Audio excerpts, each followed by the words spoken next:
Aulia terbangun di tengah malam, jantungnya berdegup kencang saat mendengar ketukan pintu yang tak henti-henti. Di luar, hujan deras mengguyur Jakarta, tapi suara itu lebih keras dari gemuruh petir.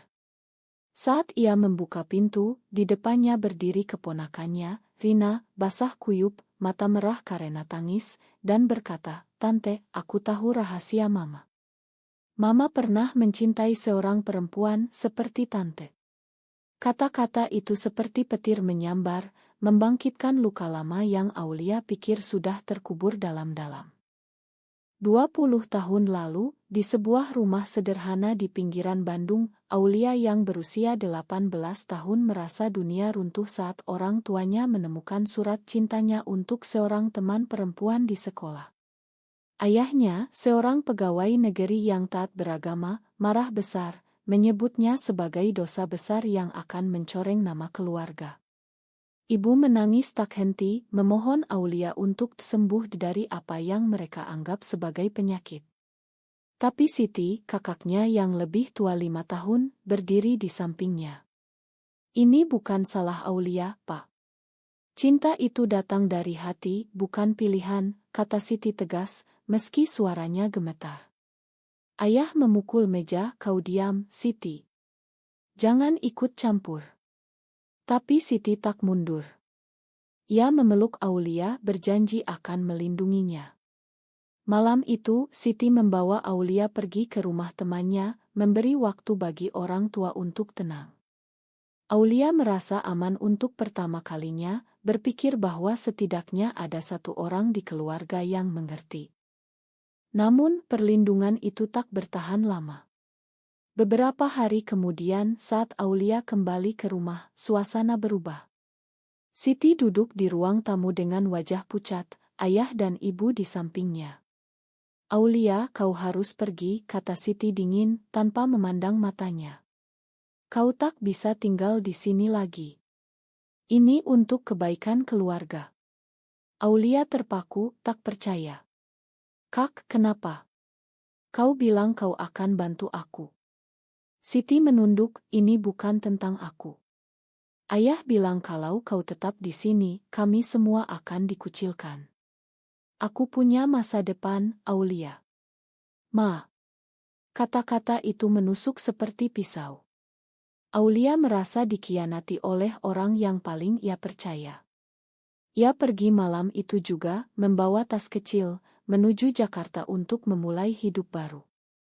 Di bus malam, air mata Aulia tak berhenti mengalir, memikirkan bagaimana kakaknya yang pernah menjadi pelindung kini menjadi pengkhianat. Di Jakarta, Aulia berjuang sendirian.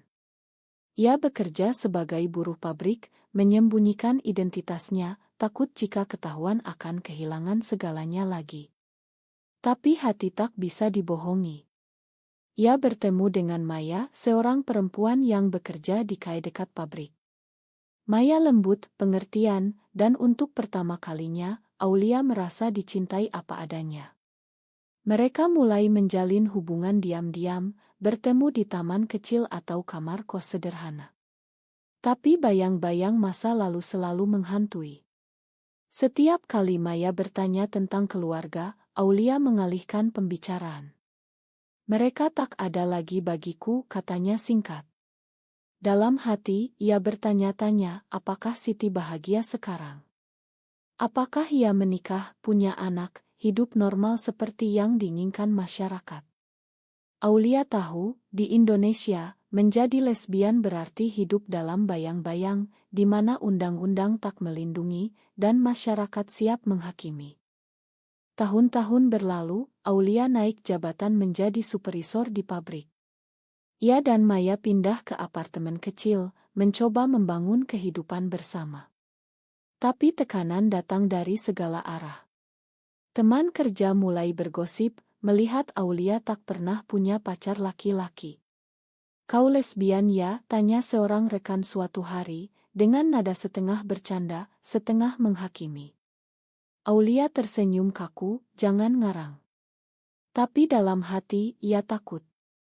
Ia ingat bagaimana di kampung halaman, tetangga memandang sinis keluarga yang punya anak seperti itu. Siti, yang kini sudah menikah dengan seorang pengusaha sukses, tak pernah menghubungi.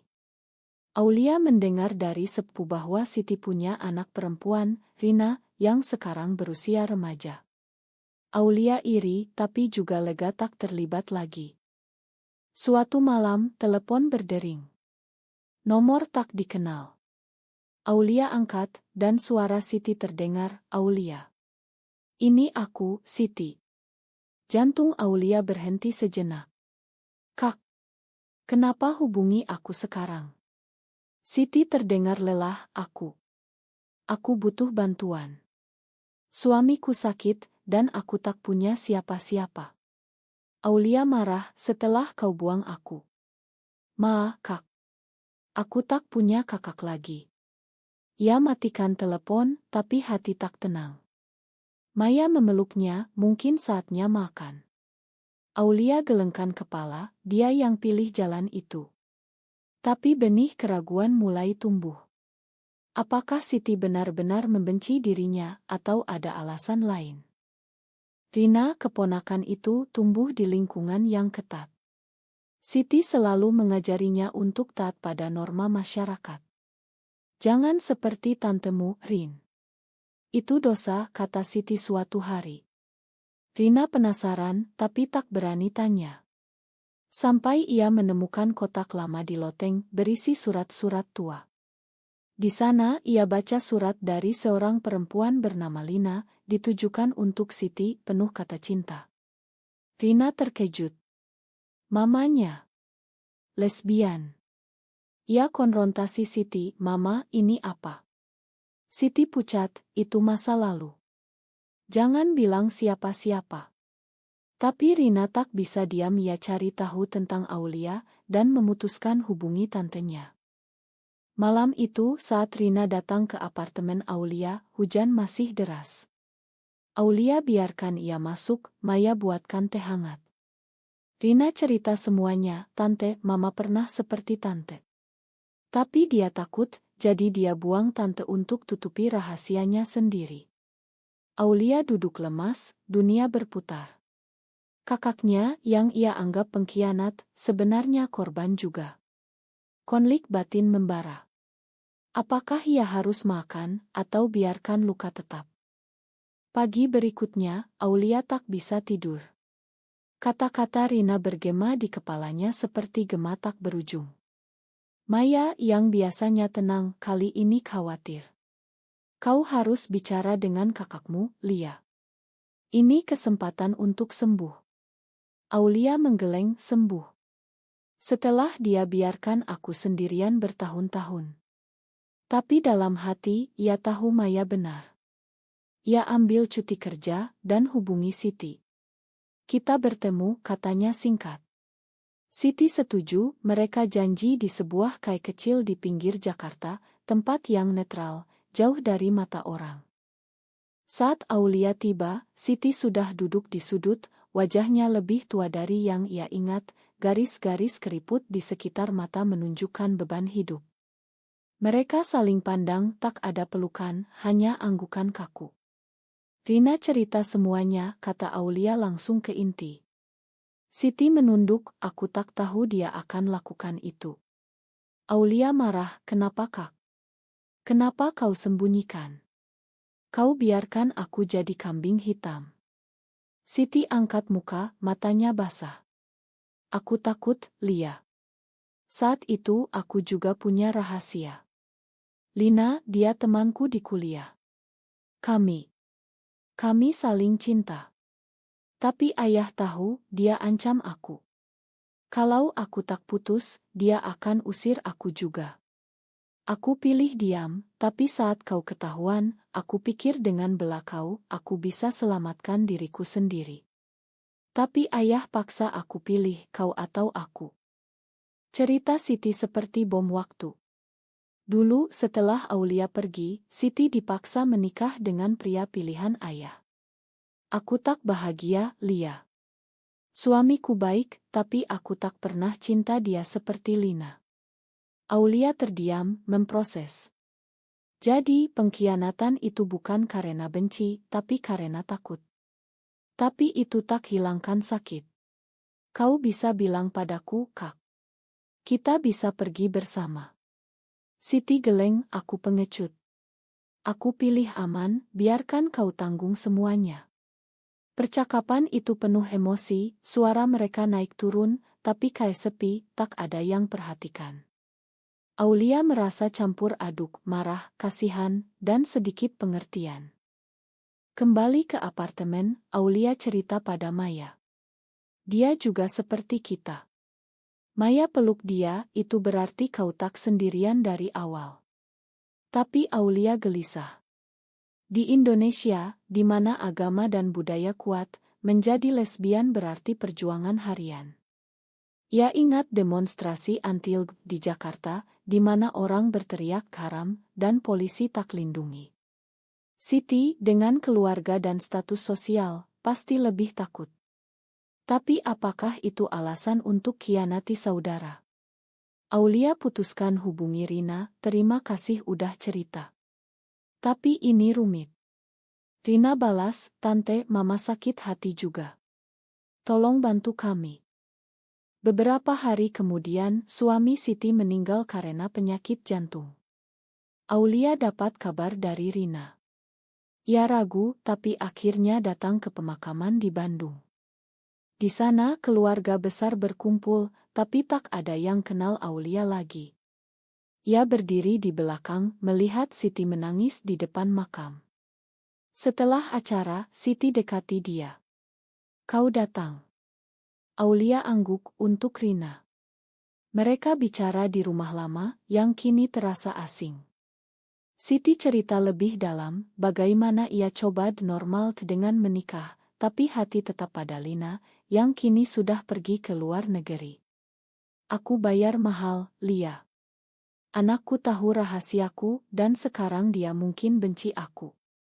Aulia lihat Rina di sudut, mata anak itu penuh pertanyaan. Konflik mulai membara. Rina yang remaja mulai dibully di sekolah karena rumor tentang keluarga. Mereka bilang keluargaku aneh, kata Rina pada Aulia. Aulia marah, tapi juga sadar ini akibat dari rahasia yang ditutupi. Ia putuskan bantu Rina, ajak dia ke Jakarta untuk libur. Di sana, Rina lihat kehidupan Aulia dan Maya, bagaimana mereka bahagia meski sembunyi. Tante, kenapa harus sembunyi? Tanya Rina. Aulia jelaskan, masyarakat belum siap. Tapi kita harus kuat. Tapi dalam hati, Aulia bertanya, apakah ia harus korbankan hubungannya dengan Maya untuk bantu keluarga? Siti datang ke Jakarta, minta Ma lagi. Aku ingin perbaiki, Lia. Tapi Aulia ragu. Kau sudah pilih dulu, Kak. Debat panas terjadi, Siti bilang aku korban juga. Ayah paksa aku. Aulia balas, tapi kau tak lawan. Kau biarkan aku sendirian. Rina campur tangan, hentikan. Kita keluarga. Saat itu, Aulia sadar, pengkhianatan itu punya akar dalam, dari tekanan masyarakat yang tak adil. Maya yang diam selama ini, akhirnya bicara. Kita semua bayar harga. Tapi makan bisa mulai dari sekarang. Aulia pikir, tapi luka lama susah hilang. Ia putuskan beri waktu, tapi tak janji apa-apa. Malam itu, ia mimpi masa kecil, saat Siti ajari dia naik sepeda, tertawa bersama. Bangun, ia menangis. Apakah waktu untuk rekonsiliasi? Krisis datang saat rumor tentang Aulia dan Maya bocor di pabrik. Seorang rekan kerja lihat mereka berpegangan tangan di taman, dan gosip menyebar seperti api. Bos panggil Aulia, kita dapat keluhan. Ini perusahaan konserati, Aulia. Kau paham? Aulia tegang, itu urusan pribadi. Tapi bos geleng, di sini, urusan pribadi bisa jadi masalah besar. Ia diberi ultimatum, ubah atau keluar. Aulia pulang marah, cerita pada Maya. Kita harus pindah lagi. Maya angguk kalau perlu. Tapi Aulia lelah lari. Sementara itu, Siti di Bandung menghadapi masalah sendiri. Tetangga mulai bisik-bisik setelah pemakaman, rumor tentang masa lalu Siti beredar. Anaknya yang kecil bilang ibunya suka perempuan, kata seorang tetangga. Siti panik, hubungi Aulia. Lia, tolong. Rina cerita ke temannya. Aulia kesal, ini akibat kau tutupi. Tapi ia kasihan pada Rina, yang kini depresi karena bully. Ia putuskan bahwa Rina tinggal sementara di Jakarta. Di apartemen, Rina belajar banyak. Ia lihat bagaimana Aulia dan Maya saling dukung, meski tekanan luar. Tante, aku takut jadi seperti kalian, kata Rina suatu malam. Aulia tersinggung, seperti apa? Bahagia. Rina menangis, takut dikucilkan. Aulia peluk dia, itu pilihan masyarakat, bukan kita yang salah. Tapi dalam hati, Aulia bertanya, apakah ia egois bawa Rina ke dunia ini? Siti datang lagi, kali ini dengan niat perbaiki. Mereka bertiga bicara panjang. Siti akui kesalahan, aku salah pilih aman. Aku bayar dengan hidup tak bahagia. Aulia mulai lunak, aku juga bayar, Kak. Tapi mungkin kita bisa mulai lagi. Tapi tiba-tiba ada ketukan pintu. Polisi. Tidak, sepupu mereka yang dengar rumor. Kalian harus berhenti. Ini mencoreng keluarga. Debat sengit terjadi, sepupu ancam laporkan ke tokoh agama. Aulia tegas, ini hidupku. Sepupu pergi marah, tapi ancaman itu nyata. Maya sarankan Aulia gabung komunitas LGB di Jakarta, yang sembunyi tapi solid. Aulia ragu, tapi akhirnya ikut pertemuan. Di sana ia dengar cerita serupa, pengkhianatan keluarga, tekanan sosial. Ia merasa tak sendirian. Kita harus lawan, kata seorang aktivis. Aulia pikir, mungkin saatnya berubah. Ia cerita pada Siti, kau mau ikut? Siti takut, aku punya Rina. Konflik batin Siti membara, pilih masa lalu atau masa depan. Rina di sekolah baru di Jakarta mulai adaptasi. Tapi ia dapat pesan ancaman dari teman lama.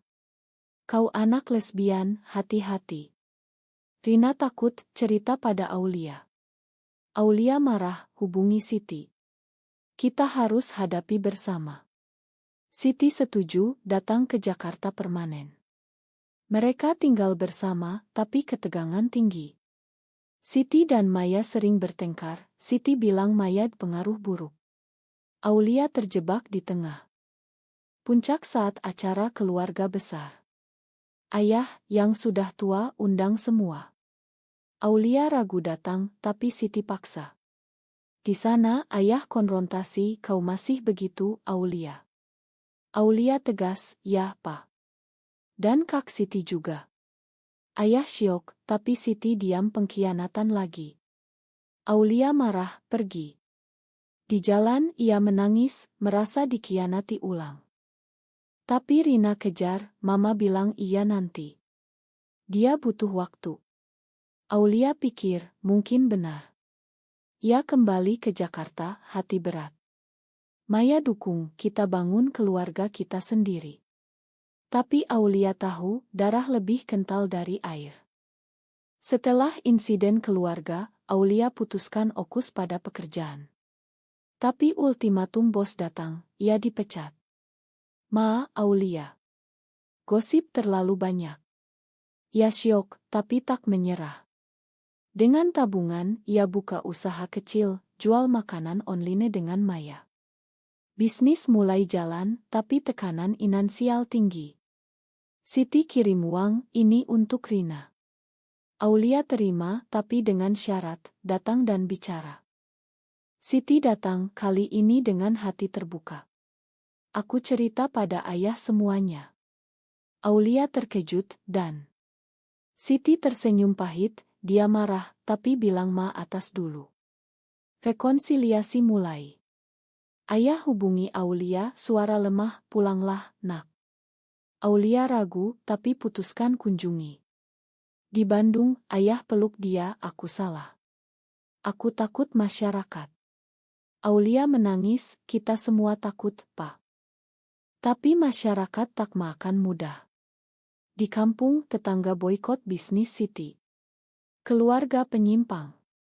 Siti stres, tapi Rina dukung, kita kuat, Mal. Rina mulai aktif di sekolah, gabung klub toleransi. Ia cerita pengalaman, inspirasi teman. Tapi ada yang laporkan ke guru, Rina dibully lagi. Aulia datang, konfrontasi guru. Ini diskriminasi. Guru mundur, tapi ancaman tetap. Maya mulai ragu.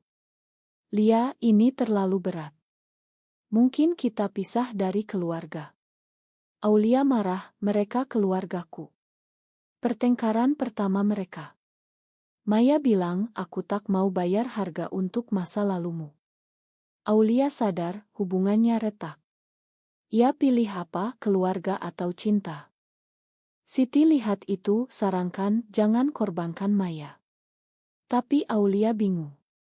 Saat pertemuan komunitas, ia dengar cerita perempuan yang kehilangan segalanya.